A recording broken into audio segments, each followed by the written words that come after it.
లోక్సభ నియోజకవర్గంలో విజయబావుట ఎగరవేస్తామని బీఆర్ఎస్ అభ్యర్థి వెంకట్రామిరెడ్డి ధీమా వ్యక్తం చేశారు. బీఆర్ఎస్ అధినేత కేసీఆర్ తన అభ్యర్థిత్వాన్ని ఖరారు చేసిన రోజే తన విజయం ఖాయమైందన్నారు. లోక్సభ ఎన్నికల ప్రచారంలో ఆయన సిద్దిపేట జిల్లా నంగునూరులో బీఆర్ఎస్ సన్నాహక సమావేశం నిర్వహించారు. కాంగ్రెస్ పార్టీ అధికారంలోకి వచ్చిన 4 నెలల్లోనే రైతులు, ప్రజలు అనేక సమస్యలతో సతమతమవుతున్నారని ఆవేదన వ్యక్తం చేశారు. ప్రజల సమస్యలపై పోరాటం చేసే ఏకైక పార్టీ బీఆర్ఎస్ మాత్రమే అన్నారు. 100 కోట్ల రూపాయల సొంత నిధులతో పీవీఆర్ ట్రస్ట్ ఏర్పాటు చేసి పేద విద్యార్థులకు సేవ చేస్తా అంటున్న మెదక్ పార్లమెంట్ అభ్యర్థి వెంకట్రామిరెడ్డితో మా ప్రతినిధి Yadagiri Goud face to face.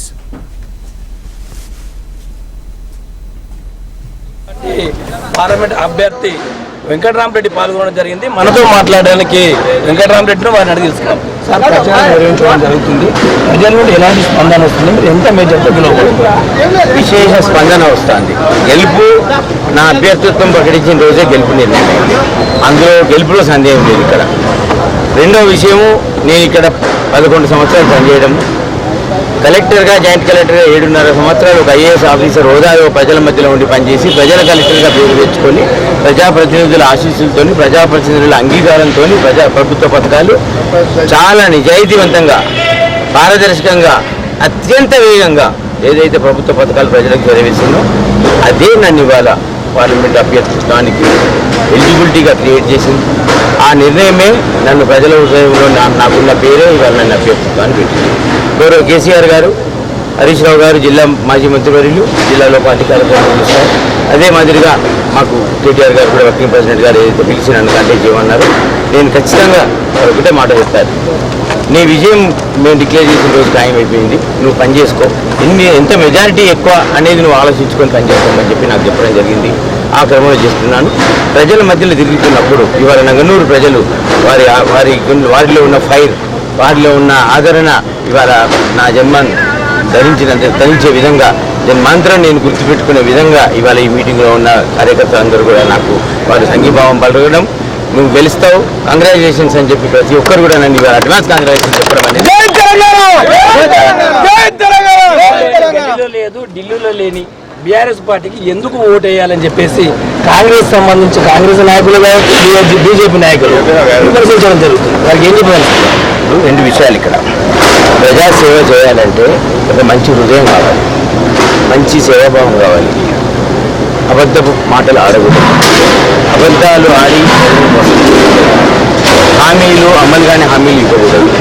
ఇవాళ కేంద్రంలో ఉన్న ప్రభుత్వం కానివ్వండి, రాష్ట్రంలో ఉన్న ప్రభుత్వం కానివ్వండి, అమలు కాని హామీలు ఇచ్చి, అభ్యర్థులుగా నిలిచిన వాళ్ళు కూడా అమలు కాని హామీలు ఇచ్చి ఇవాళ ప్రజల దగ్గర ఆల్రెడీ ఒక పరీక్ష పాస్ అయి ఫెయిల్ అయిపోయినారు. వీరికి ఏమో ప్రభుత్వం ఏదైతే వచ్చిందో అన్ని తప్పుడు హామీలు ఇచ్చి 3 డేటులు పెట్టారు. నేను 9వ తారీఖు నాడు 2 లక్షల రుణమాఫీ చేస్తా, డిసెంబర్ 9 అని డేట్ పెట్టారు. మీరు రుణాలు ఆల్రెడీ మీరు మాఫీ ఉంటే కూడా ఫ్రెష్ రుణాలు తెచ్చుకోండి, ఎలక్షన్లు అవుతున్నాయి, త్వరగా తగ్గిన పోయి తెచ్చుకోండి, ఆ 2 లక్షలు కూడా తెచ్చుకుంటే 2 నెలల తర్వాత నేను మొత్తం మళ్ళీ మాఫీ చేస్తా అని మొదటి సంతకం ఎల్బీ స్టేడియంలో నేను పెడతానన్నారు, పెట్టలేదు. పెన్షన్లు 4,000 అన్నారు, ఇవ్వలేదు. రైతు బంధు 15,000 చేస్తా అన్నారు, చేయలేదు. కరెంటు ఎంతో కఠోర శ్రమ చేసి కేసీఆర్ గారు ఎన్నడూ కూడా కరెంటు పోకుండా 9 సంవత్సరాలు కరెంటు ఎప్పటికి ఉండే విధంగా కరెంటు కోతలు లేని పాలన ఇస్తే 120 రోజులలో రోజుకు 10 సార్లు ఇప్పుడు నేను మీటింగ్ మాట్లాడుతుంటే మధ్యలో కూడా ఇవాళ కరెంటు కట్ అయిన పరిస్థితి.